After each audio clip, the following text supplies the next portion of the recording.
O'Neill Outside Radio is brought to you by these fine sponsors. CVA muzzleloaders, it's just a better gun.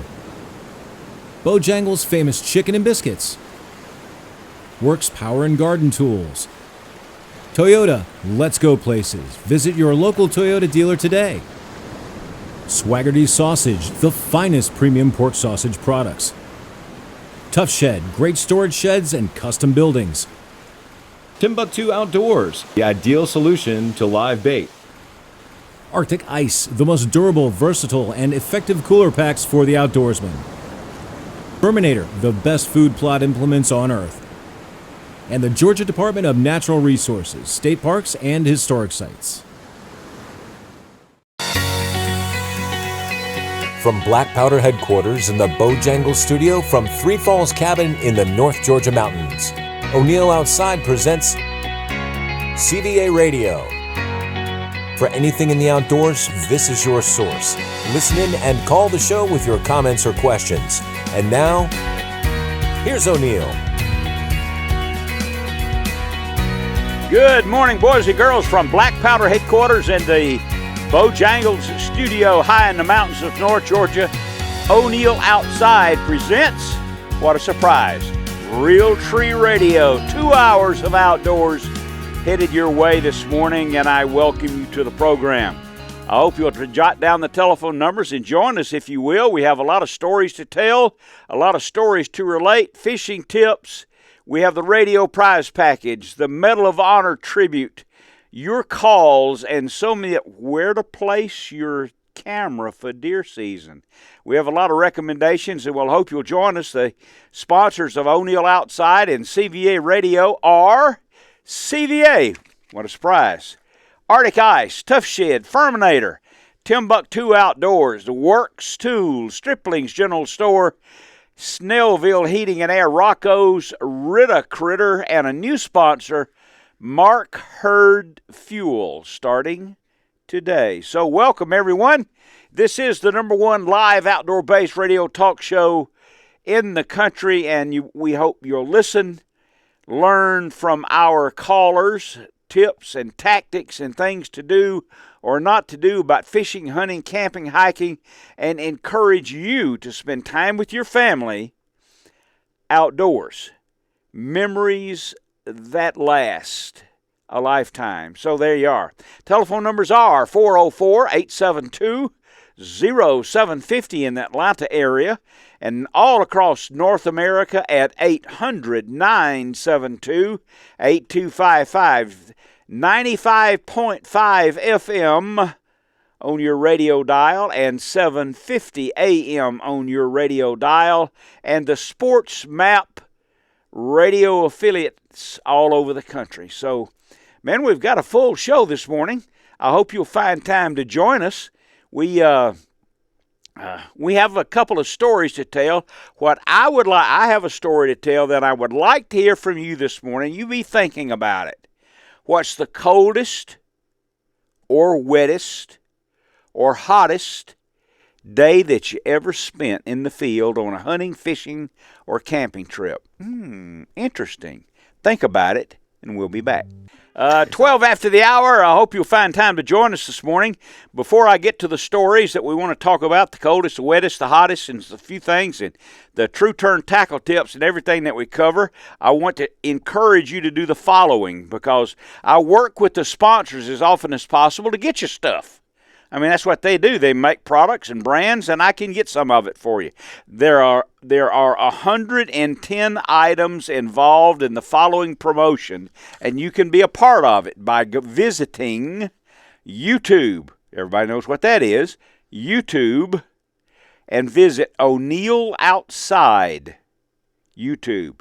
Subscribe, and then comment or ring the little bell or whatever it is that you do, and you'll be in line to receive in October some or one of the following items: 2 pair of Thorogood boots, 5 Arctic Ice freezer packs, 10 True Turn tackle packs, 10 Daiichi saltwater tackle packs, 5 packs of Roadrunner lures, 3 Swaggerty's baskets. Then they have coffee mugs, fishing shirts, Bluetooth speakers, hats, sausage coupons. Oh my goodness, keychains, USB chargers, 6 fire extinguishers from FireAid.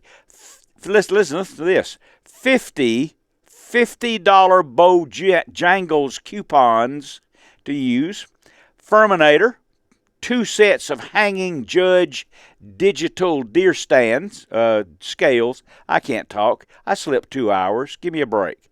1 Conus Optics 10 by 42 binocular, 10 Plano tackle boxes, a CVA 50 caliber muzzleloader, packs of Powerbelt bullets, Timbuktu Outdoors selections, WORX Power Tool 40-volt leaf blower, permits for Georgia State Parks, and a Big Green Egg charcoal lighter. Wow. O'Neill Outside at YouTube. Get in line. You may win one of 110 other prizes. So there you are. And it's a good time. Maybe we've got time to do it right. Well, I'll tell you what. Let's talk to Donna. She's been calling here, and then we'll get to some things about O'Neill. That's my favorite subject. Good morning, Donna. Good morning, O'Neill. Yeah. I told your call screener that the coldest I have ever been. Okay. Was when I was climbing this, not hunting and fishing, but it was an outdoor experience. Mm-hmm. When I was climbing Mount Kilimanjaro in East Africa on the equator, hugely cold at 12,000 feet. Wow. And it's a long story, and I ended up with cerebral edema and pulmonary edema and should have died, but didn't. I'm glad. It gave me a huge appreciation. Yes, thank you. It gave me a huge appreciation for the fancy clothing that American companies can make to make it less painful to be cold. I found, I don't mean, this might be, I don't know if I can tell this yes, politely. you can. But go ahead. Men have an advantage at that altitude. Mm-hmm. Men have a real advantage. You can just go over and take a leak on a bush. And we women, or I felt at least, a need for some privacy. So I found that most of the clothing that was available for high altitude climbing was for men. But, certainly. But I've also, that experience of being absolutely the coldest and then having lived to tell about it, and it changed my theology and a lot of things. But the next year, that experience led me to an experience that had me be the absolute hottest I have ever been, which was a group of people doing a fundraising trek across the Serengeti. Oh, my goodness. To raise money for schools. And it was 117 degrees, and I thought I would just melt. So the coldest and the hottest. Wow, those are terrific experiences. And big experiences, yes. Yeah, And it changed my life in many, many happy ways. But you have to be willing to go toward what's hard to do to have those experiences. Well, it certainly expanded your experiences and your references. It's funny that I know people when I've hunted at some high altitudes, I think the highest I ever hunted was in the territory of about 8,000 feet. But there's plenty of air. I mean, the air is free, but there's just not much of it. No, that's what my problem was there's just not a lot of oxygen, and they tell you to drink fluid, the old science of, the processing, yes, and but it gave me a whole new appreciation for the companies that manufacture fabulous stuff. Isn't that interesting? You can wear, and it doesn't have to weigh. I read not long ago about the hottest and the coldest. I read and I'll get to it. I read not long ago that it's easy to find your way up Mount Everest now. It's not hard to find your way. You just follow the bodies. Well, there seemed to be a line of people. I don't think that's quite as exciting, although I think there's a vanity to it. Excuse me, but But that part of the world, that's a different part of the world. Excellent than East experience. Africa. I really appreciate you calling. Thank you. But I wanted to tell you the hottest and the coldest. Oh boy, and both you've in that part of the I don't know world, that so. anybody's going to top that today, but that's not what we're trying to do. We're trying to hear about it. I appreciate you taking the time to call us. That's good. Wonderful. I will say this too. Of course, Have a good morning. Thank you, sir. I know it's hard to get O'Neill to shut up, but I can't read Hemingway anymore. He's too slow. But I will tell you, in my judgment, he had the greatest. He had the greatest titles to his stories of any writer. Death in the Afternoon. All great writers do that, indeed. The Snows of Kilimanjaro. You know, The Old Man in the Sea. That's what got me there, actually. It was. Yes, that's what got me to. Yes, it was Hemingway as a child. Reading all that, and then there are other. As you expand a little beyond Hemingway, the English seem to have always had interesting women who have gone out over the 19th and early 20th century and have done fascinating things back when there were. And I did this climbing and all walking and stuff that I did before cell phones. So it requires real grit and faith. It surely does. You can't get anybody to rescue you, no. like you can. You're it. But I just wanted to say, yes, the coldest and the hottest. Thank you, Donna. In the same part of the world. Okay. So, thank you, sir. You Bye. bet. Thank you. All right. Now let's talk to Don. Don is calling from, I think I have Don.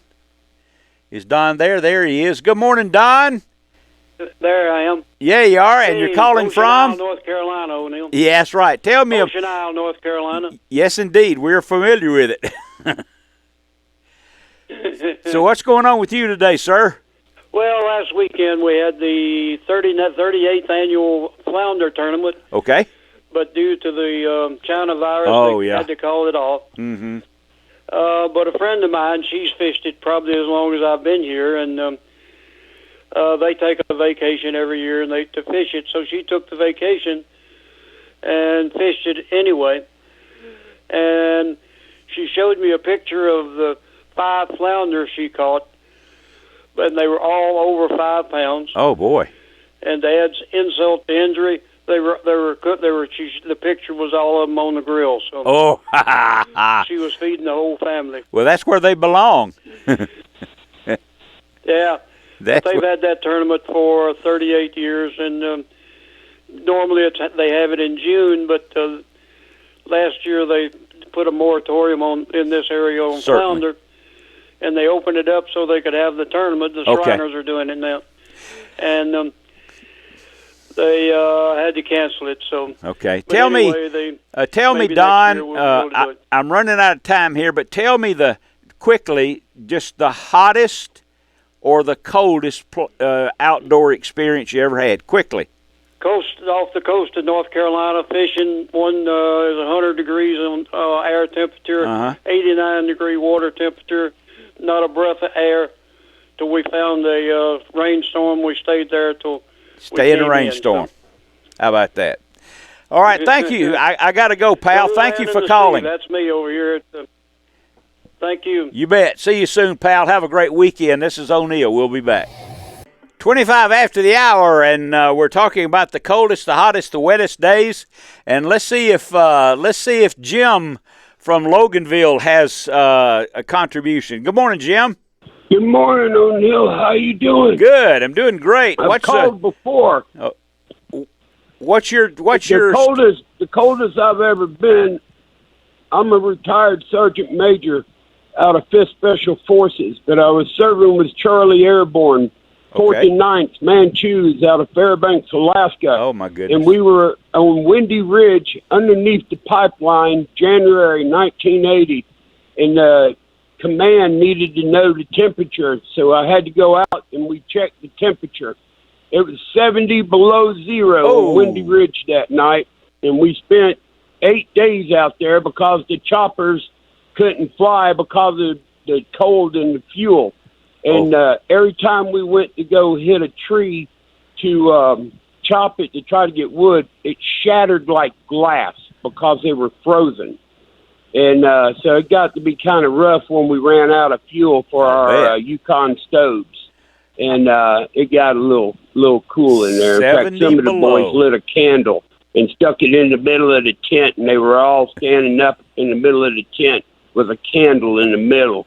And I was going airborne. That's us. That's But, what you I called signed up for, huh? I called before. Yo, I didn't mind. I retired back 24 November 87. I've Okay. got 7.5 years in combat zones. Mm-hmm. But I was calling. I also wanted to see if I couldn't remind you, because I called up before to ask you about the Medal of Honor. Mm-hmm. A friend of mine, he's still alive. He's out of Fort Richardson, Alaska, but he's retired up there now, and he's in charge of the Homeland Security. But he's a Medal of Honor recipient in Vietnam. He was an E7, Sergeant First Class, Drew Dix. Oh, yes, And I've done I don't know him. if you'll remember me calling, but I was asking if you could one time at least see if you couldn't look his up and play it on your Medal of Honor view one night. I'd like to hear it again. I may do I mean, it I again. haven't heard it on your show at all, but I'd like to see if y'all couldn't look it up. I got you, Jim, and I have done Drew Dix before. It was just one of those. Oh, have you? Yes, I have. Dadgum. Must have been one of those weekends I missed it. There you are. I See, apologize. it But was your Drew's, fault. But yes, I have done yeah, Drew it's Dix my before. fault. Yeah, I've been a little under the weather. I have real severe COPD, and they keep me in the house a lot. And I got you. And on my property. In fact, I'm sitting in my shop listening to you right now, looking at my 72 shovel head that I can barely get on anymore, but I keep it running. There you go. But hey, I appreciate your show. Thank you. I appreciate the Medal of Honor section that you do. Well, you know, And I've had. Thank you very much. I have had accepting my phone call. Jim, I've had a lot of people, a lot of companies want to sponsor that segment in the program, the Medal of Honor tribute, and that's not available for sponsorship. That's just us. I'm glad. Thank you very much, sir. You bet. Because let me tell you, Drew and the rest of them, if you get that medal, you earned it. I have a silver star and 2 bronze. And but I'll tell you right now what I did, and I got hurt pretty bad, and I got some of my boys, but we don't think about that. I mean, it's a team. We're just trying to take care of each other and get our butts back home. And a lot of people think, and I don't mean to sound bad about it, because we do join for that route, but we don't really do it as much for the red, white, and blue, but really we do. I was doing it because I had a 56 pan head that needed the heads to be redone, and I had them wrapped in grease and paper back in the States. And I wanted to get back to do that. And I had buddies that had motors they also wanted to rebuild, and they wanted to get back to our wives and things. But that's all the red, white, and blue. That's all America, is being able to have the freedom to do that. And I got messed up a few times. In fact, I have a total of 11 bullet holes, 2 strap metal wounds, and a knife wound in me, but that's over a 7.5-year period. And I got pieces of paper and ribbons they put on my chest, but all that was, you don't think about all that when you're just trying to keep yourself and your boys alive and bring them all back. That's the name of the game, guys. Most of the time, no matter what, we needed to come back. Right. Most of the time, the Medal of Honor winner or a recipient was from someone who was saving someone else. Jim, have a good weekend, pal. Appreciate you listening and your contribution to the show. I really do. It's 30 minutes after the hour. We've got a few minutes here. Let's divert for a moment. Well, here, I'll tell you what, before we do that, let's go ahead and talk to Steve from Cartersville, because he's got a story to tell us about the coldest time. Good morning, Steve. Hey. I can't hear Steve. I can't hear Steve. Corey, you got anything for me? Steve? Hello? Yeah, Steve. Talk to me. You're on the radio. Hey, back in 1978, I was born and raised in southern Illinois. I was out hunting on September the 29th, and we got out there around 6 o'clock, I guess, in the morning. But by 9:30, it had done snowed 39 inches in 3 hours. Oh, boy. And it was down below, right around zero. Mm-hmm. But didn't see nothing that day, but it sure was cold sitting out there. Well, it was a good experience for you. When was I hunted that area. Steve, when was that? How long? In 1978. And now, see a little town called Onley, Illinois. This is what this is why I talk about outdoor memories. Here you are telling me a story about something that happened with you 42 years ago. There's nothing like nothing like the outdoors. 39 inches, and your temperature was about zero, huh? Yeah. When I walked out there wasn't no snow on the ground. Uh-huh. It's on the family farm. It was on the family farm up there, but it wasn't nothing, to have snow up there, but for it to snow 39, 39 inches is what the record was. 3 feet. Steve, I'm glad you called and telling us your story and listening to the program, and certainly call us more often when you can. Okay? All right. Thanks, pal. All right. You bet. All right, bye-bye. Let's see, is my stuff working here? There we are. Let's drop Steve. My page is not working there, Corey, very well. So the way this works, everyone. We send the show out. It's all engineered here at the cabin in North Georgia. We call it Three Falls Cabin, and it's the Bojangles studio, Black Powder headquarters. And we send the show out from here. It goes to WSB Radio in Atlanta. Then it goes to our engineer, Houston. It goes to her home in Peachtree City, Georgia. Then it goes, I think, to Austin, Texas for the Sports Map Radio Affiliate Network. And then it's spread out to 155 stations across the country. Quite a bit of engineering, and it takes a qualified engineer to do that, and that is certainly not me. Not at all. It's the responsibility of and creation of Karen Green, whom you've heard me telephone, or you've heard me call her Houston. That's her nickname, as in Houston, we have a problem. She can put you a new transmission in your car. She can put a sound system in the house. She can engineer the radio program.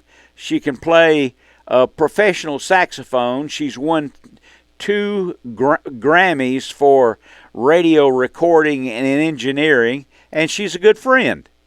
So there you are. That's how all this happens. It's 35 after the hour. I've got time to handle this before we go to the next bunch of calls, and that is it's deer hunting time. It won't be long. So let me ask you a question. Do white-tailed deer sleep? Yes, they do. They'll curl up like a little dog, like a dog you've seen, curl up with a nose under their feet. But their ears are always up.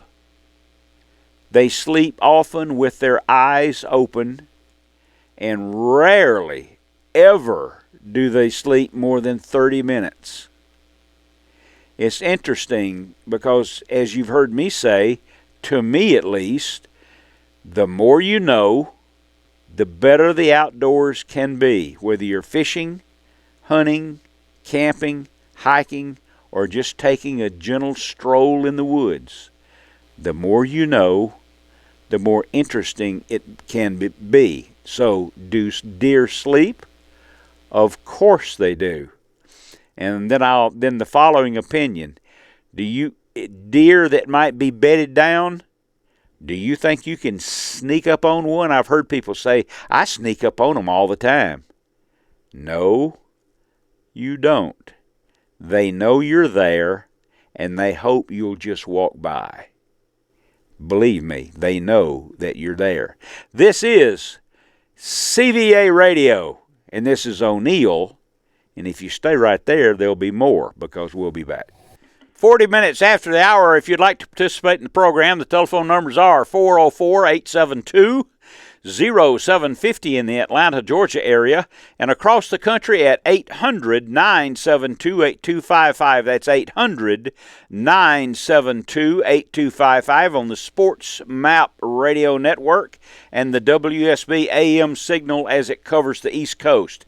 It's time for the radio prize package. Let's get some gifts out there, please. Here's the radio prize package. Bojangles gift card, coupon for Swaggerty's, DNR hat and Regs magazines, Realtree hat and decal, Big Green Egg koozie kit, Arctic Ice Pack, Angler magazine, State Parks guide, can of Fisher's Choice baits, some True Turn tackle, that's good, and a hot shot glass. And let me see. The rules are you have to be 18 years old and you cannot have won a radio prize package in the last year. Don't try to trick us. It won't work. Here is your question. Who is O'Neill's favorite operatic singer? I mentioned that to you last week. First caller wins the radio prize package. Right now, he can't qualify for that. But we can talk to Paul, calling from Brookhaven. Good morning, Paul. Good morning. How are you, sir? I'm doing all right. How about you? Good. How's life in Brookhaven? It's getting interesting by the moment, believe me. It's been wet all week, I know that. Yeah, it's got to where we're in this rain every afternoon. Yes, it's indeed. Just annoying. Yeah, well, that's okay. The alternative is grim. Yeah, well, yeah, I know what you mean. Yeah.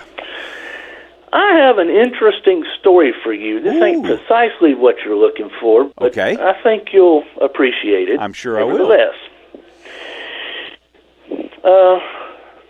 friend of mine, happened back in 2006, friend of mine had a motorcycle, and me and him were going to go for a ride. Mm-hmm. And he lived about an hour south of Atlanta, as I recall. So he gets on the motorcycle and starts up here, and it's so cold that his hands go numb, and the thing stalls on him, and all kind of stuff going on, right? Mm-hmm. So I put on practically two of everything, and I walk up to the shopping center where he was going to meet me. Mm-hmm. Get on the motorcycle, we ride for an hour, and then the weather decides, you know what, we're going to throw some adventure your way. It drops 4 degrees and then begins to start misting rain. Okay. So we turn around, go back to the shopping center. He takes a picture of me sitting on the bike. You look at the picture, my face is red as Rudolph's nose, man. And then, on top of all of that, I had to walk home in 36-degree weather with mist and rain. Yep. I bet you got wet. Needless to say, I was numb by the time I got to my front door. I'm sure. Hey, you have to be adventuresome to ride in the winter and in the summer on a motorcycle. That's for sure. Well, at least you were sitting on the back. Yes, I had a grandfather who rode a Harley all year round, and he didn't care if there was ice on the ground or not. Oh, my goodness. Mm-hmm. Good story, Paul. I thought you'd like it. You bet. I appreciate you listening to the show, and I always look forward to your calls and your emails. So there you are. There you are, my good friend. There. Let's see. Good deal. You bet. And there we go, right there. I refreshed my little screen. We'll drop Paul now, please, Corey. And at 4:45, we'll entertain the winner of our. No, we won't. We'll telephone and speak to the winner's on number 2. If you'd like to go to the winner. Okay, we will go to the winner at 44 after. This is O'Neill, and let's get John up here. John is calling from. Where are you calling from, John? Lilburn? Oh, Lilburn, yes, sir. Okay, all right. Let me ask How you then. doing? Yeah, Who is O'Neill's favorite operatic singer? Luciano Pavarotti. Yes, indeed. I bet you've heard him before. Yes, I have indeed. It's got a beautiful voice. Oh. The beautiful voice in opera. Yes, absolutely. And his rendition or editing or his performance of Nessun Dorma is probably the greatest operatic performance I've ever heard. Indeed. Beautiful. Indeed. So, Beautiful do we have music. your information, sir, that we can send you the radio prize package? Yes, sir, you do. Okay. And I'm so excited. I have never won a big package like that. Well, you know, Thank it's you so kind much. of That's wonderful. it's kind of Tinker Toys, but it's all stuff that you can use. I like Tinker Toys. There you are. All right, my good friend. Thank you for calling, and it was certainly worthwhile. Thank you so much. All right. You bet. Give us a couple of weeks, and you'll get your package. Oh, that's hey, Neil. Can I ask you a quick question? Sure. Do you know the difference? Do you know the difference between a bass and a sunfish? A largemouth bass and a sunfish? Well, I know that a bass is a sunfish. Ah, you got me. That's right. They sure are. I never knew a that. bass is a sunfish, That's just amazing. like a brim is a sunfish. A striper is a bass. That's right. I knew you. That's right. Yeah, but that's I knew okay. You knew that, but I had to check. Yeah, you bet. There you go. Good deal. Hey, glad. Thank you so much. That's really cool. Glad you were up and called this morning. It was worthwhile. Yes, sir. Thank you so much. You All bet. right. There you go. Bye-bye. Okay, it's 4:46 in the morning on O'Neill Outside and the CVA radio, and we appreciate all you guys calling. 404-872-0750, 800-972-8255. A couple of quick recommendations about you putting in your trail cameras in the woods for deer season, getting ready for deer season. Okay, basics. Always point the camera either south or north. Never point it east or west because the sun is going to shine one way or the other. Put the trail cam at places where you have seen that there's an entrance into a food plot. Deer are basically lazy. They'll take the same route, the same trail, the same entrance, and visit the food plot the same place. Always put the camera, if you can, around, if you're going to use bait, put it around fresh bait. And lastly, if there's a area in which an oak stand or oak trees border a pine stand, they'll bed in the pines and they'll eat the acorns under the oak trees. That little bit of space right there is a good place for you to point your camera. It's 48 after the hour this morning on CVA radio, and to be sure to include that we had spoken earlier about Rush Creek, where Travis is a guide. My grandson Travis, I know a lot of you know Travis because he was on the television show for so many years. And Travis has got a cattle company now. He's a guide up there for turkeys and muleys and whitetail and all that. And he's purchased some property, and now he looks after his property and the cows there and the cattle on about another 3,000 acres. And the name of his cattle company is Trav's Cattle Company. And he has his dad made a brand. It's time for them to be branding calves, and it's got a terrific brand, and it shows the T, the J, and the C for Trav Johnson or Trav's Cattle Company. And we mentioned earlier about mule deer, and I had suggested that you consider going to Rush Creek, but they're sold out of mule deer hunts.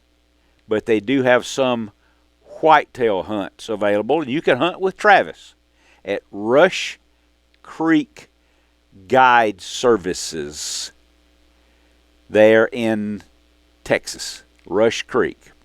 Okay, we've done the radio prize package, the YouTube contest, the radio show, the stations that you can listen to O'Neill Outside. And so before we get out of here for the next break, and we do have a couple of minutes, I'm inviting you to watch O'Neill Outside television. It's on Fox regional networks across the country and on Carbon TV, Waypoint Collective, Waypoint TV, The Hunt Channel, Pursuit Up, YouTube TV. Now, you talk about, I don't know how they do that. You talk about an excellent video is YouTube TV. It's just like, it's like being there. Gail and I sacrificed ourselves and subscribed to YouTube TV.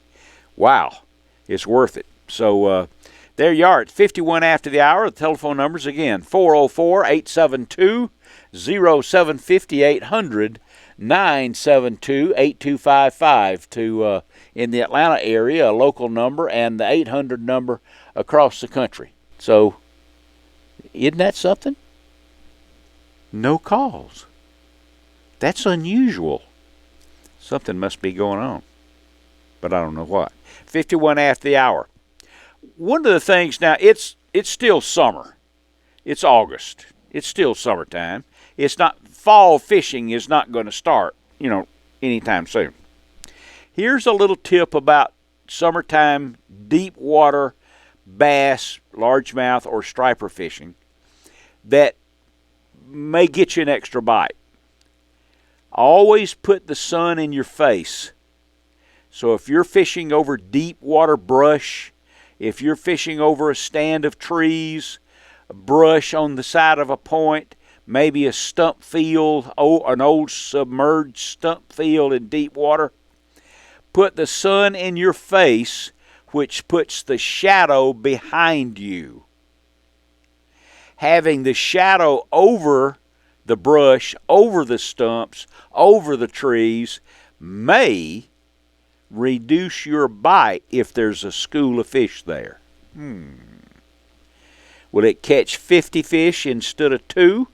No, but it might catch you 4 fish instead of 2. Pretty good idea. Keep the shadow behind you. And if you've got a little breeze that breaks up the sunlight's penetration down into the clear waters, you'll likely, you'll likely get more bites out of that deep water than if it's still waters, because the sun penetrates deeper into the brush and into the trees. And I didn't think of that. Another fabulous fisherman told me that. And I've got my story about the coldest and the hottest. I believe we'll have time for it when we return. This is O'Neill with CVA Radio, and then another hour of outdoors headed your way. We'll be back. You're back with CVA Radio. We're up against the clock a little bit, but let's go ahead and proceed and talk to Ed, calling from Bulls Island. Good morning, Ed. What's your coldest day? Well, I don't know the exact temperature. I'm going to guess in the 20s, but if salt spray wading out behind my house I grew up in, it's a little sandbar out in the mouth of Chesapeake Bay. If your decoys sink, because the ice from salt spray makes on it so thick, they roll over and sink. Mr. O'Neill, that's the best I got. Standing in a pair of chest waders in the middle of the Chesapeake Bay. And it was worth it. And your decoys sink because the spray froze up. Well, I'd say probably about 16 degrees, sir. Oh, my goodness. Well, here you are talking about it. That's good. Yes, sir. Yes, sir. I just wanted to tell you I appreciate you. I've listened to you for so many years, and years ago I spoke with you, and you did not want to try to pronounce my hometown's name. So I figured I'd give you the local name. That's Bull Island. Okay, what's the name then? Great Marsh in Algonquin. Oh, my goodness. Yes, sir. I'm sorry. I didn't hear you. No, I wanted you to, the name yeah, instead of but Bull it Island. was cold, and I think Yeah, Bull Island, because it was an island, and the bulls couldn't get away back in the 1700s, maybe even 1600s. One of the oldest cities in America. How about that? And we're proud, and it's a good place to grow up. And I'm the last 8 kids. I'm the only one that hunts and fishes, sir. Taught myself how to do it. Well, you are yes, unique. Sir. And I'm sorry, I didn't mean to cut you off. That's all right. But I have listened to you and Miss Gail driving myself to go hunting and fishing for the last Lord knows how many years. And I just want to say thank you. Please don't retire. Please don't quit. Okay. I enjoy going every time I'm going fishing and hunting. I've been sponsored by an international fishing company, and I've enjoyed listening to you every single Saturday. Well, you're very kind with your compliments, and I appreciate you listening, being a long-time listener to the program. It's very satisfying, selfishly, and I thank you for that. Well, keep going, buddy. You bet. Don't quit. All right, good luck to you. Sir. You have a great weekend. Thank you, pal. There, call back too, again sometime. I'll bet you got some good stories. Okay, we need to get out of here now. This is O'Neill, so John and the rest of you guys, I'm going to have to ask you to hold on through the break, and we'll be back. O'Neill Outside Radio is brought to you by these fine sponsors. CVA muzzleloaders, it's just a better gun. Bojangles' famous chicken and biscuits. WORX Power and Garden Tools. Toyota, let's go places. Visit your local Toyota dealer today. Swaggerty Sausage, the finest premium pork sausage products. Tough Shed, great storage sheds and custom buildings. Timbuktu Outdoors, the ideal solution to live bait. Arctic Ice, the most durable, versatile, and effective cooler packs for the outdoorsman. Terminator, the best food plot implements on Earth. And the Georgia Department of Natural Resources, state parks, and historic sites. From Black Powder headquarters in the Bojangles studio from Three Falls Cabin in the North Georgia Mountains, O'Neill Outside presents CVA Radio. For anything in the outdoors, this is your source. Listen in and call the show with your comments or questions. And now, here's O'Neill.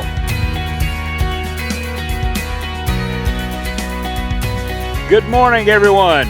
Welcome to the program. This is O'Neill with CVA Radio. Welcome to the show from the Bojangles studio and Black Powder headquarters.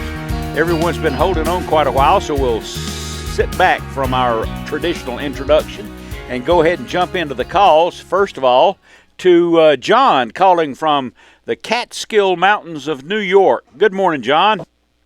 Yes, greetings from the Catskill Mountains. Yes, John. I know you're talking about the coldest weather and such hunting, and it was about 3 years ago. It was we had 8 inches of snow, and all throughout the week it was single digits or 0 degrees, and it was quite cold. As a matter of fact, I heard that gentleman talk about in the last story.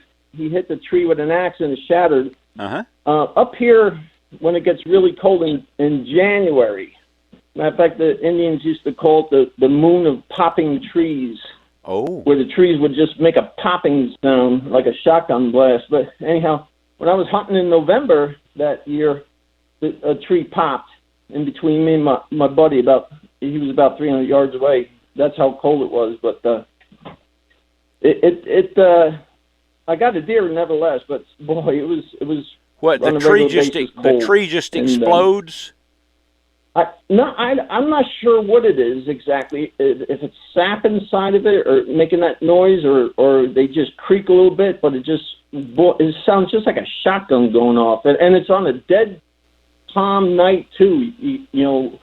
I see. Just cold and clear and calm, and all of a sudden you hear one of them trees pop. And man alive, it's something to really hear. How about that? Well, I've never. O'Neill, I could. Yeah. What's that? Go ahead, please. Oh, I was going to say, your book in Chapter 9, Choose Your Poison, you listed all your times where different weather that you hunted in and stuff. I really got a kick out of that. All right, well, tell me, this is unselfishly, I've got 10 seconds. What do you think about the book? Yeah. You like it? Oh, the book, I really, Yeah. Oh, yeah. I really enjoyed it and stuff. When are you coming out with your new book? Pretty soon. I got to go, pal. Have a great weekend. This is O'Neill. Okay, good. I got to go. We'll be back. 12 minutes after the hour, we've got a lot of calls. We're going to get to every single one of them if we can. This is CVA Radio. I'll get to the sponsors in a few minutes. Wayne is calling from Rex, Georgia. What a great name for a town. Good morning, Wayne. What do you got to tell us this morning? Hey, O'Neill, I want you to remind people back here in that Fox 40. Okay. When they go deer hunting, fishing, that's the loudest whistle you can buy. That's a good idea. Don't even have a P in it. Any child, any youngster in the woods needs to have a whistle, because if they get lost, that's a great idea. Too. Well, that too. You're right. Yeah. And I'd like to ask you if is your book available on audio? No, it's not. The next one, as soon as I finish the next book, I'll put that next one. I'll put both of them on audio. But not now. Not okay, yet. And I like to get one for your classmate, and I like to get one, even though I can't read. I like to get one for myself, but I'm not able. I can get somebody to read it to me. Okay. Well. And I tell you another good idea for adults is I have a medic alert. That's that lanyard you wear around your neck, and I've fallen and I can't get up. Oh yeah. Those are GPS operated, and man, I've had one about 3 or 4 years. Good idea. But just in case I get in trouble, any kind of trouble. Sure. And okay, well, good to talk to you. I'd like to see if you can get Gail to call me sometimes. Okay, I will do that. I asked her about that the other day, and I saw her pick up the phone, and then as soon as she picked it up, somebody else called her. You can get the book by going. And I'm always here just about. I ain't got no way to go nowhere because I can't see how to drive. So good to talk to you. Oh, I've been listening to you since '92. Yeah, you there you ready are. to retire? I don't think so. I don't have. You're not going to retire, are you? No, I don't have any money. I've been listening to you since '92. Yeah, there you are. You can't retire yet. All right. You can get Wayne, you can get the book by visiting O'Neill Outside and buy it right there on the home page, and I'll sign it to you. Got it? Well, I can't go on. I'm not able to see. Oh, that's right. Well, you need to get somebody to do it for you if you can, and because I want you to read it and tell me about it. Thank you, Wayne. Okay. You bet, Thank pal. You bet. Houston, I'm hearing the calls through my telephone so that you'll know. And let's see, it's 15 after the hour. Who's up next? Oh, here's our friend from West Virginia. Richard is calling. I always enjoy your calls, Richard. What do we got this morning? I'm calling from the toughest town in America. Okay. Wheeling, West Virginia. Wheeling, West Virginia. All right. If you ever tried to wheel, they say Wheeling, West Virginia is the toughest town in America because it's named Wheeling. Oh, I see. Okay. You know, last week I heard you talking, I think it was Captain Mac, about nicknames. Do you like to have people call that have nicknames? Well, you were saying that. I love nicknames. I think do you like to have people call with nicknames? Say again, please, Richard. I said, do you like to have people call who have nicknames? Yeah, you know, if it's kind, if it's nasty or degrading, no, I don't care for nicknames. But if it's complimentary or descriptive, well, I have a nickname that I could use instead of just. I have a nickname I could use. They gave me that years ago. All right, what's that? Really, somebody. What nickname is that? Radio Rich. Radio Rich. How about that? Radio Rich. Well, that's a good nickname. How did you get that? Rich.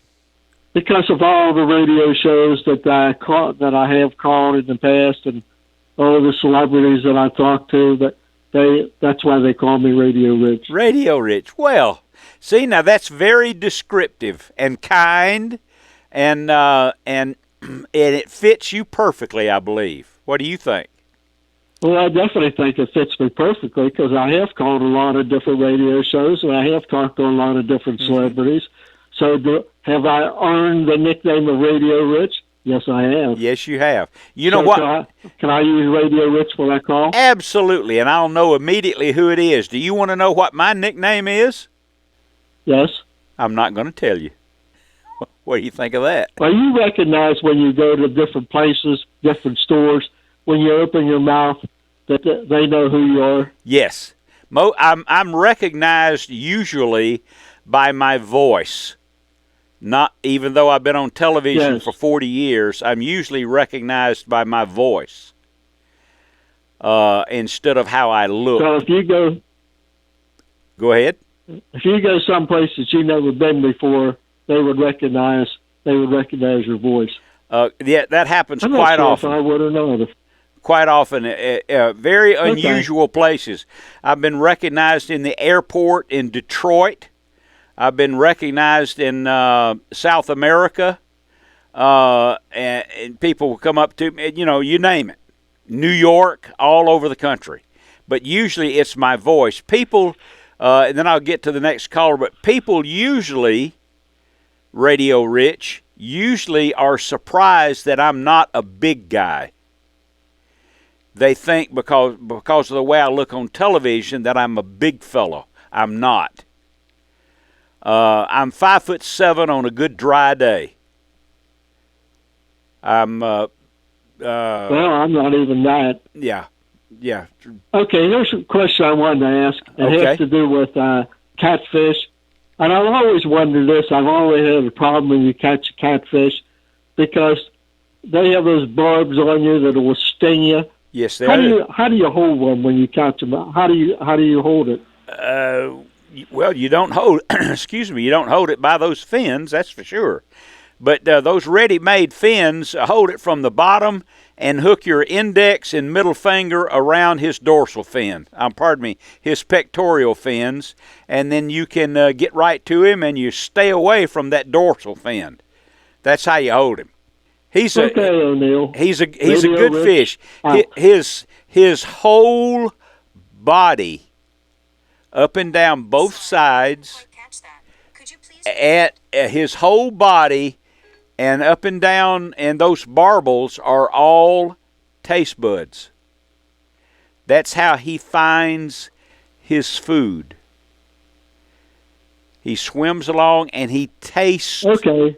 It would be like you walking into a grocery store and reaching out in the produce section and reaching out for and picking up an orange and say, "Ooh, that tastes good." And then picking up something else and think, that tastes good too, but that's different. That's how a catfish finds his food, with the barbels, and they're not barbels, they're barbels, and his skin. He has taste buds all up and down the sides of his body. Interesting, huh? Yes, O'Neill. So I'll just say, Radio Rich out. Okay. Thanks for calling, Radio Rich, and I'll look forward to next week also. So Daryl and Black and Michael, all you guys hold on. I'm going to have to go to a break here in a few seconds, but I'll certainly get to you when we return. But it gives me the opportunity to tell you that this program is brought to you by, where's my sponsor list? Here it is. Because I should tell you that it's brought to you by CVA Muzzleloaders, Arctic Ice, Tough Shed, Furminator, Timbuktu Outdoors, WORX Tools, Striplings, Snellville Heating and Air, Rocco's Pub, Ritta Critter, and a new sponsor, Mark Hurd Fuel. They've been delivering propane to our house here for 20 years, and I never even know it. The truck comes in, fills it up, and they leave. It's a great service. Okay, we'll be back. 25 after the hour, 404-872-0750, 800-972-8254, CVA Radio. And he's been holding on quite a while, thankfully. And here is Michael calling from Austin, Texas. Good morning, Michael. Morning, O'Neill. How's everything going? Lovely. How's life in Texas? That's my favorite state next to Georgia. Well, I've been here 5 weeks. I moved from Peachtree City, Georgia 5 weeks ago, and I can count the number of days that it's been less than 100 degrees on my one hand. Okay, I understand. Well, you'll get used to it. I wanted to touch base with you. Okay. Oh, yeah, that's what they keep telling me. Okay.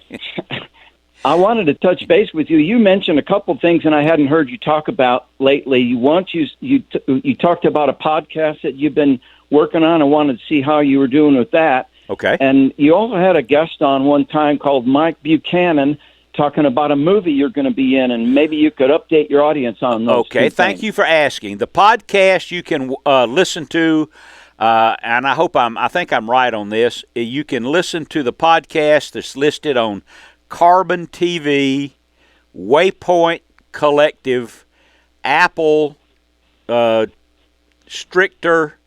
Where else, Houston? Okay. There is a podcast page at o'neilloutside.net. Go to there's a podcast page on the website, and it'll tell you everywhere that you can hear it. Awesome, thanks. Okay, and the movie that you're talking about, I certainly hope that they'll do it someday. And I was talking with Mike Buchanan about that, and the storyline, which I won't go into, is a terrific family movie, and I get to play a little small part, which is flattering. And hopefully they'll make it one day. It's an outstanding story. Absolutely. And gosh, I hope I can make it one day. I hope they will. It's funny how... Well, may God bless you and Gail. Well, thank you very, very much. You're very kind to be listening to the program. And good luck. Hey, remember, it's a dry heat. That's what they say. That's what they say, but I still sweat. Oh, yeah. It's a dry heat. I know Travis, of course, lives at the edge of the Panhandle up there in Oklahoma, Yes, Texas. sir. And he talks about how when it gets to be 105 and 106, they usually take a siesta in the afternoon, and then they work till 11 o'clock at night. But, yeah. Well, I just crank up the air conditioner. Well, there you go. All right. Well, he's out on a horse checking fences and managing cattle. So when it gets hot, he has his horse. His horse has got a little age on it, so in deference to the horse, he takes the afternoon off when it's over 100 degrees. So, glad you called, pal. Blessings. You bet. I'll see you soon, I hope. Let's see who's up next. Oh, here's Black calling.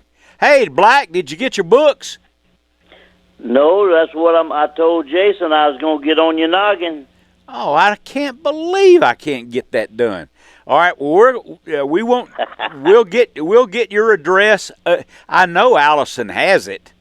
I'll remind her this week. Yeah. We sent you a book. Don't worry about it, O'Neill. Oh no, I want you to have it. One question. Go ahead.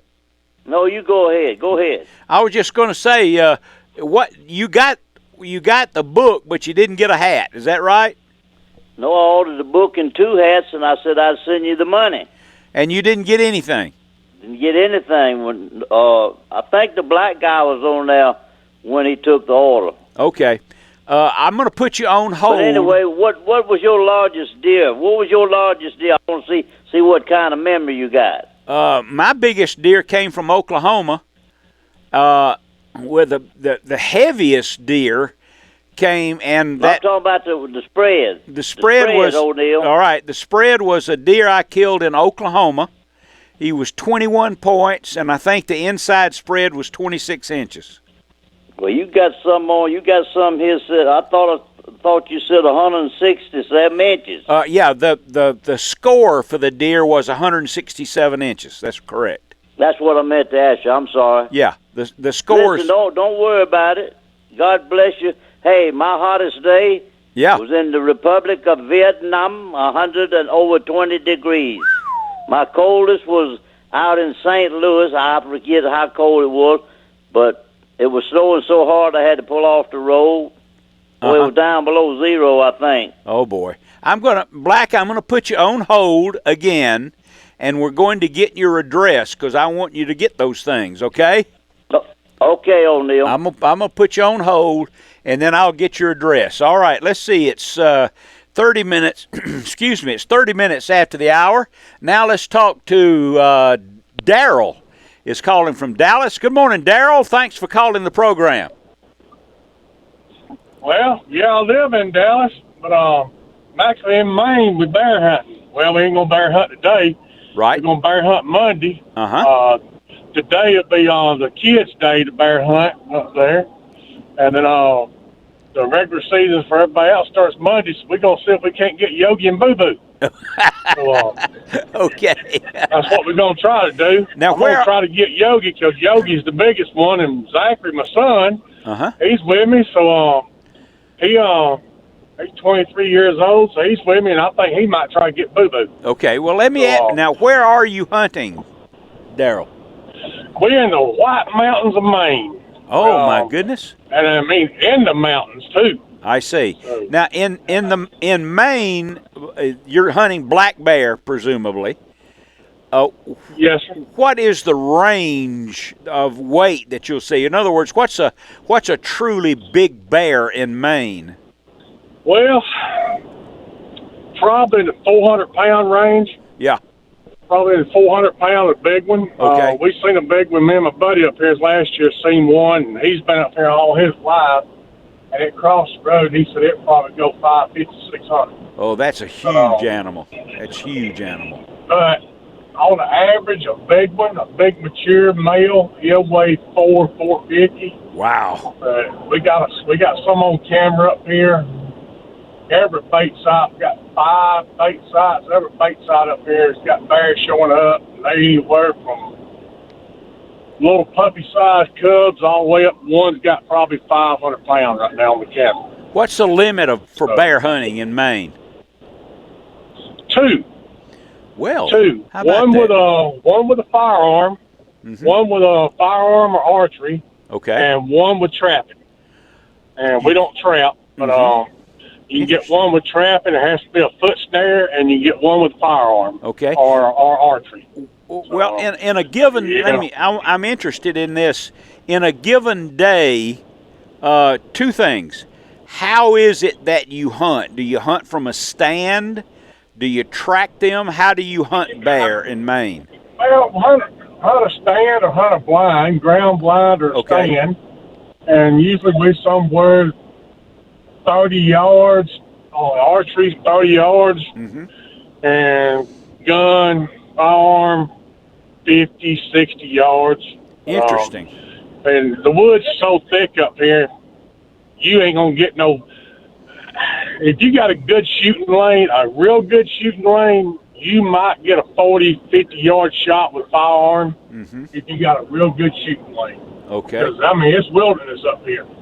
I mean, wilderness. Well, what a for hours and hours and hours driving down the road and I didn't see a house.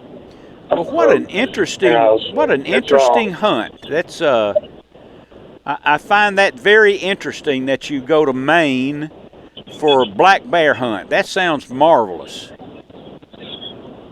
Well, the reason I do it, I got some friends that live up here, and we've become real good friends. They come down there and hog hunt with us in the spring of the year, and then we come up here in return. We bear hunt with them in the fall. Fantastic. And they don't have hogs up down here. They don't have hogs up here. So they come down there. They usually get them 4, 5, 6 hogs every year down here. So, you know, we eat up the hogs. And Maine, they got bears like we got deer in Georgia. Yeah, there you go. They're everywhere. Well, that's good. I apprate them coming down and killing. I do have a nickname for you, though. Okay. I got a nickname for you. I'm ready. I know you're redheaded and everything. And you can't be called Yosemite Sam because you're redheaded, but you like shooting the muzzleloader, so we can call you Smoke Pole Sam. Okay. All right, that's a good nickname. I'll take that. Smoke Pole Sam. That's good. Good deal. Well done, sir. Good luck to you. You guys be safe and successful. Now, you owe me a call next week or whenever and let me know what you did, okay? We'll do it. Okay. Mighty fine. Thanks for calling, Daryl. All right. See you. You bet. There we go. See you now. You betcha. Let's see if I can erase and make this thing work over here. I've only been doing this for 28 years, so it's there we go. I think I've got it clear. 404-872-0750, 800-972-8255. I do have my coldest and hottest day to tell you about a little later in the show before it's over. And, it's all about O'Neill. But certainly when we return to the program after this break, it'll be the most interesting and valuable portion of O'Neill Outside every week. It will be the Medal of Honor tribute. And we're so fortunate to have started that a few years ago, and it's certainly the most rewarding portion of this live radio cast. This is O'Neill, and we'll be back.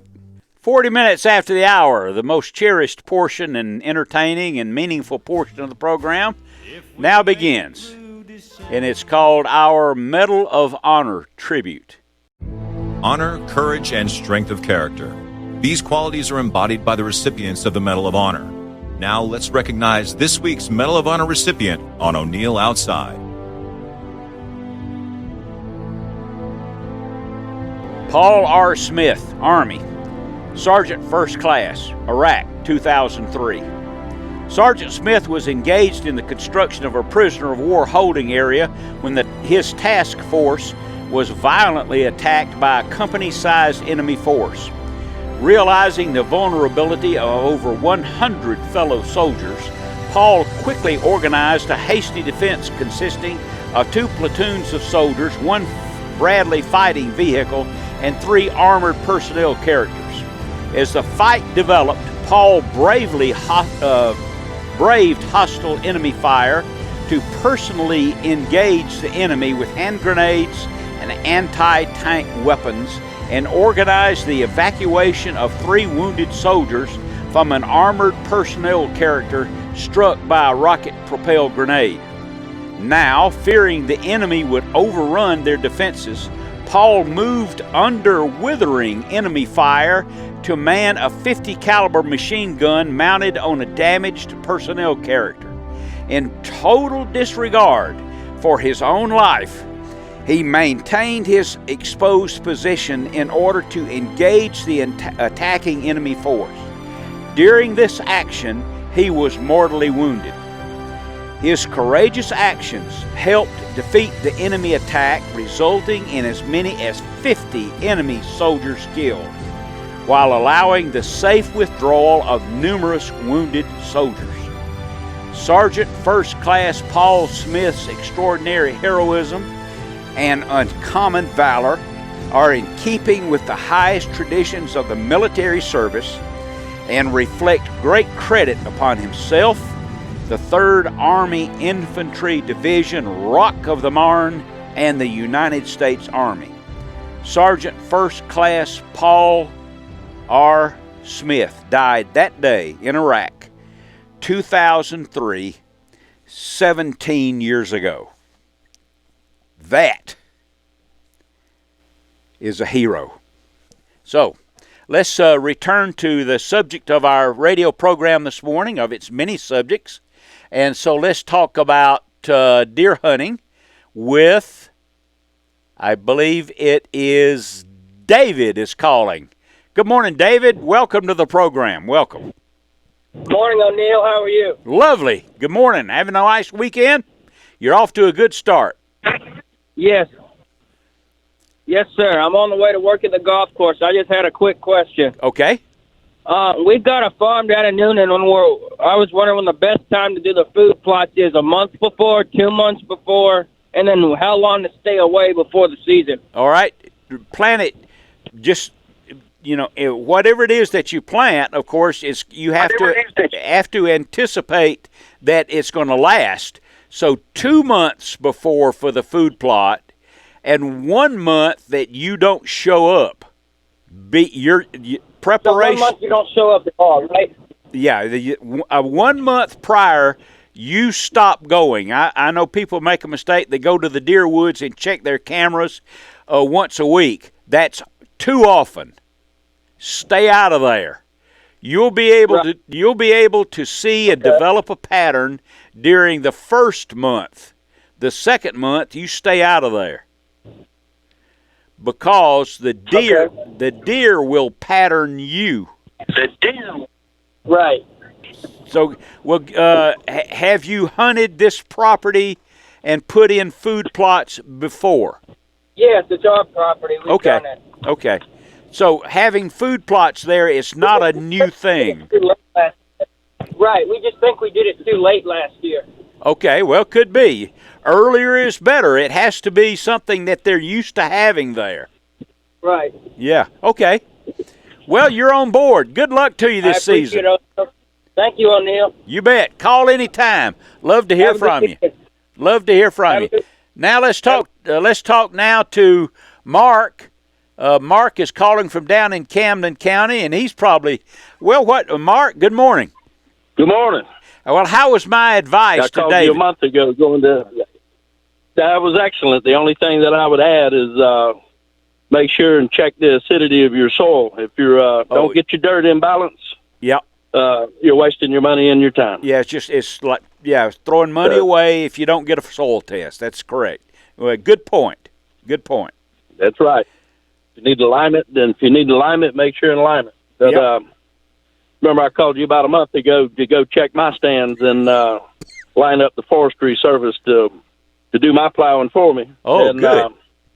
I'm heading back to go check my cameras and the feeders and everything now and make sure everything's working correctly, and it's been right at a month. There you are.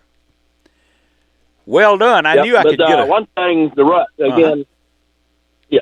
Go ahead. One thing you and I have talked about before is the rut. Yes. And it's hard for a lot of people to imagine. Where I live in Camden County, we're only 5 weeks away from the peak of our rut. Mm-hmm. It's early there. Second week in October. Yeah, the last 2 weeks of bow season around the house where I hunt. I'm hunting the pre-rut. The week of muzzleloading season, I'm hunting the peak of the primary rut. All right, let me ask you a question. Would it be proper for me to say or describe the deer herd where you live as a coastal deer?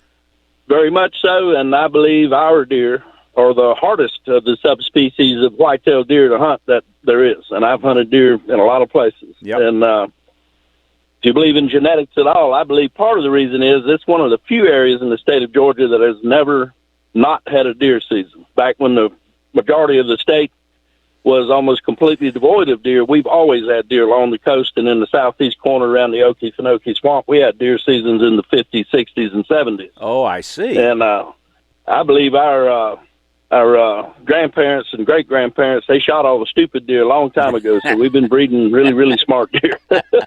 I understand. But and that's, I think a 5 or 6 year old buck where I live is virtually unkillable unless he's in the rut. Yes. Well, yeah. It can be well said to a great degree. And tell me if I'm wrong. If it were not for the rut, we wouldn't kill very many deer at all. No, especially the older bucks. Yes. I mean, there's a lot. They're like hunting a completely different animal. I tell people when you're hunting mature bucks, forget most of whatever anybody's told you about deer hunting, and go ahead and start concentrating on the habits and behavior of the mature bucks, because they're going to be different. They generally like to stay alone. They like to have their own trails. They got their own places they like to bed, and you've got the specifically patterned individual deer.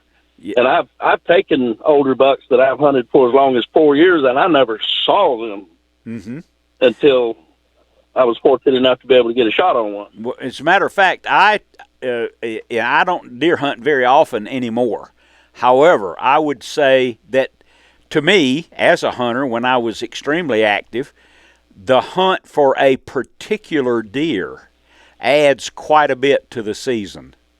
Yes, it does. When I was younger and I was more enamored with chasing the older bucks, I was fortunate enough to have about 7,000 or 8,000 acres of land to hunt on, and with very little hunting pressure on it. And I used to pattern out individual bucks, and I would have dozen and a half mature bucks that I would have scouted out. I knew where they scraped. I knew where they would rub. I knew where they liked to travel, bed, feed. And I would say I maybe killed 1 out of 20 on an average over a 25-year period. And that's a good average. And most of that other 19, I never saw them, much less kill them. Mm-hmm. Absolutely. But those are southeast Georgia deer, and they're extremely hard to hunt down here. I hunt middle Georgia and North Georgia. I've deer hunted all the way up to Ohio. Mm-hmm. And our deer are incredibly hard to hunt down here. But just remember, you can hunt the rut in Georgia from roughly the second week in October to the first week in January, depending on where you go. Yeah, and that's because so many of the deer came. Excuse me. That's because so many of the deer in the different areas of Georgia came from so many different places. One thing that's odd is the southeast corner of the state has the first rut, and then the southwest corner of the state has the last rut. Yes, indeed. It's a January rut. That's an Alabama deer. That's right. Would that right, be a down proper around Lake Seminole? Would that be a proper definition of that deer, an Alabama deer? Yes, sir. You'd be absolutely correct. And Lake Seminole WMA down there is a good public piece of land to hunt them from anybody up North Georgia that wants to hunt. That's right. A late rut deer, Lake Seminole WMA, late deer rut in January. And we're sitting here agreeing with each other, but the reason for that is virtually all of the reestablishment of the deer herd in Alabama and over into far southwest Georgia came from the deer population in southwestern Alabama. That's why it's all the same correct. deer. And those deer had evolved. Those deer had evolved to rut that lake to accommodate the flood seasons in the rivers there. That is correct.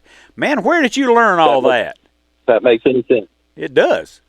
Oh, I'd say 54 years of deer hunting. There you go. I've been enamored with them since I was a kid. I mean, when I wrote an English paper in high school, it'd be something about white-tailed deer. Usually used to drive my English teachers nuts. But, that's good. I did a paper on the white-tailed deer rut when I was a junior in high school.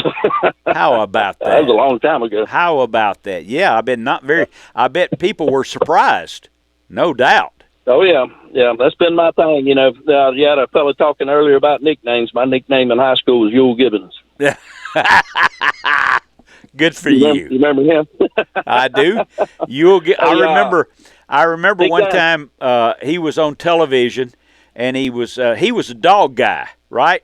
Yep. Yeah, dog guy, and he used to do the old grape nut commercials. That's exactly right. I remember one time he was on television, and he was sitting on a bench, and he had next to him a beagle, and he was talking about the smartest dog breeds.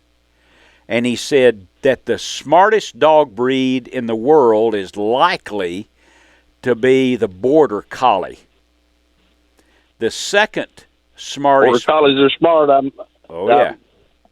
The second smartest breed is probably a French Poodle.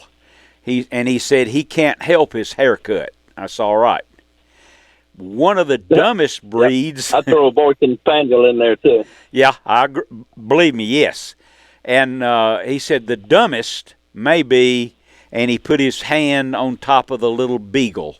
And he said, this beagle is about as smart as this bench I'm sitting on. I don't know if I don't know if he's correct or not, but it sure was funny. So, hey, good luck. Set you aside a Saturday and a Sunday about the end of January, 1st of February, and come down here and let's go catch some speckled trout. Oh, yeah, it'll be time. All right, my good friend. I'm glad you called. Yes, we always learn something. You have a good weekend. You have a good weekend. There you go. 53 after the hour. This is O'Neill. 404-872-0750, 800-972-8255. Got to get out of here for a break in about 4 seconds. Then we'll come back and talk to Alan and Mike, and we'll be back. Welcome back, everybody. Here we go with the last couple of calls for the morning. Mike is calling from Demarest, Georgia. Good morning, Mike. Well, Mike is not there, so let's go visit. Alan. Go to Alan on line. Let's go to Alan. Alan, good morning. Where are you calling from, Alan? Tallahassee, buddy. Hey, all right. Like that.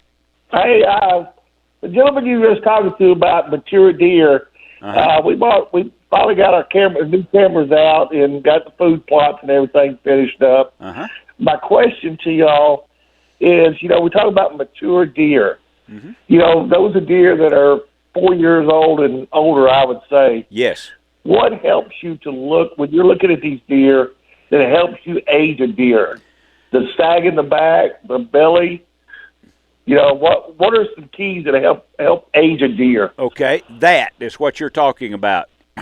The sag in the back. He'll have a belly. He will look like his legs are short because his body has gotten big, but his legs haven't gotten any longer.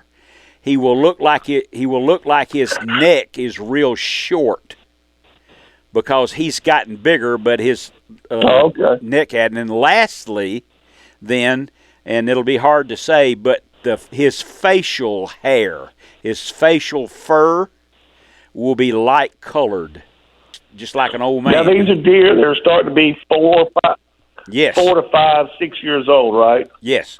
Okay. And you notice because I don't know where he got these cameras, but it's sitting here. You can sit here on your laptop and you can pull them all up. And I've never seen a camera that clear. I mean, it's just like the deer standing right here beside you. Uh-huh. Well, that's how you tell it. You can visually age a deer. You are correct, and you'll notice too that I haven't. I haven't said anything about his antlers. His antlers have nothing to do with it. No, yeah, right, yeah. I know antlers ain't got nothing to do with it, but the only time that I don't hunt over bait or anything, but we will put corn out and pull the deer to the cameras, just to see what's on the property. Good idea. And Alan, I got to go, pal. I'm on a hard break. I know you got to go, buddy. Call back next week. I know you got to go. We love you. You bet. See you later. All right, everybody, this is O'Neill. We'll see you next week. And if you're too busy to go fishing and take a child along, you're too busy. I'll see you next week.